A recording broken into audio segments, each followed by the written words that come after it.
Hello बच्चों, आज हम संस्कृत में अपना अगला पाठ त्रयोदशः पाठ शुरू करने जा रहे हैं। हमारे पाठ त्रयोदशः यानी पाठ 13 अस्माकं सौर परिवारः। क्या नाम है हमारे पाठ का? अस्माकं यानी हमारा, सौर परिवारः यानी सोलार सिस्टम। इस पाठ में हम सोलार सिस्टम के बारे में संस्कृत में पढ़ेंगे। संस्कृत में सोलार सिस्टम के कैसे नाम हैं और हम इन्हें क्या कहकर बुलाते हैं। तो चलिए अपनी पुस्तक का पेज नंबर 170 निकालिए। 13 अस्माकं सौर परिवारः। अस्माकं यानी हमारा, सौर परिवारः यानी सोलार सिस्टम। इस पाठ में हम सोलार सिस्टम के जितने भी प्लैनेट्स हैं उनके संस्कृत में नाम पढ़ेंगे। तो चलिए हम पाठ पढ़ना शुरू करते हैं। रविः सौर परिवार पतिः अस्ति। रवि यानी सूर्य, सौर परिवार यानी सोलार सिस्टम, पति यानी पति, अस्ति यानी है। सूर्य जो है वो सोलार सिस्टम का स्वामी है। सह स्थिरः एवः, वह स्थिर है। वह क्या है? वह एक स्थिर ग्रह है, यानी वो अपनी जगह पर अडिग है। पृथ्वी रवि शक्तया भ्रमति, यानी जो पृथ्वी है वो रवि की शक्ति यानी उसकी शक्ति के कारण, उसकी ताकत के कारण भ्रमति यानी घूमती है। चारों ओर पृथ्वी चारों ओर जो सूर्य के चक्कर लगाती है वो किसकी शक्ति के कारण? सूर्य की शक्ति के कारण। रवि शक्ति अतुला अस्ति। रवि शक्ति अतुला अस्ति, जो रवि है, जो सूर्य है, उसकी जो शक्ति है वो अतुलनीय है, जिसकी तुलना किसी से न की जा सके उसे अतुला कहते हैं, अतुल कहते हैं। जिसकी तुलना ना हो वो अतुलनीय। चलिए अब हम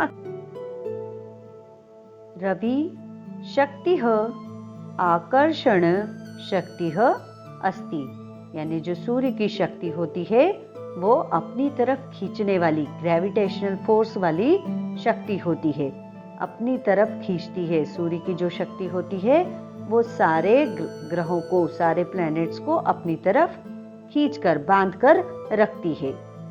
अयम स्वशक्तया, खुद की शक्ति, अयम यानी वह, खुद की शक्ति से, अन्यान यानी अलग जो दूसरे सदस्य हैं, ग्रह है, सदस्यान धारयति, और वो जो दूसरे ग्रह है, जितने भी दूसरे ग्रह हैं उन सबको अपनी शक्ति से बांध कर रख रहा है। धारयति यानी उन सबको धारण किए हुए हैं, उन सबको बांधे हुए हैं। अगली पंक्ति है सौर परिवारे षट् मुख्याः सदस्याः सन्ति। सौर परिवार यानी सोलार सिस्टम, सोलार सिस्टम में षट यानी छह मुख्य सदस्य हैं। सदस्या यानी सदस्य, मेंबर्स, संति यानी है। सोलार सिस्टम में, सूर्य परिवार में 6 मुख्य सदस्य हैं। चलिए अब हम इनके नाम पढ़ते हैं। ते च रविम परितः भ्रमंती, और वे सब जो 6 सदस्य हैं वे सब किसके आसपास घूमते हैं? रवि यानी सूर्य, पर्यंती यानी परिक्रमा लगाते हैं, चारों तरफ चक्कर लगाते हैं, भ्रमंती यानी घूमते हैं, सूर्य के परिक्रमा करके घूमते रहते हैं। ते पृथ्वी बुधः शुक्रः मंगलः बृहस्पतिः शनिः च सन्ति। अब वे ग्रह कौन कौन से हैं? जिस 6 ग्रह की बात की है उसमें पृथ्वी है, बुध ग्रह है, शुक्र ग्रह है, मंगल ग्रह है, बृहस्पति ग्रह है, शनि ग्रह है, च सन्ति। अब ये च देखकर आपको याद आ गया होगा कि हमने फर्स्ट सेम के जो पाठ पढ़े उसमें पढ़ा था कि बहुत सारे यदि नाम है तो वो सारे नाम आने के बाद च लगता है। इस च का मतलब है और ये सब ग्रह हैं। अब हम अगली पंक्ति पढ़ते हैं। शनिः दूरतमः अस्ति, और इन सब में शनि सबसे दूर है। दूरतम यानी दूरी पर है। आपने इंग्लिश में भी इस प्लैनेट को याद किया है कि ये सबसे ज्यादा दूर है। पृथ्वी अपि रविम परितः भ्रमंती। पृथ्वी जो है, पृथ्वी भी रवि की यानी सूर्य की परितः यानी चारों ओर चक्कर लगाती रहती है, घूमती रहती है। और इस चक्कर लगाने से क्या होता है?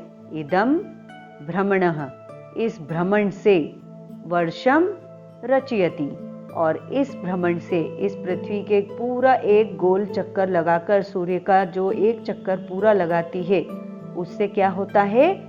एक वर्ष बनता है। तो उम्मीद है आपको ये संस्कृत के नए नए शब्द समझ में आए होंगे।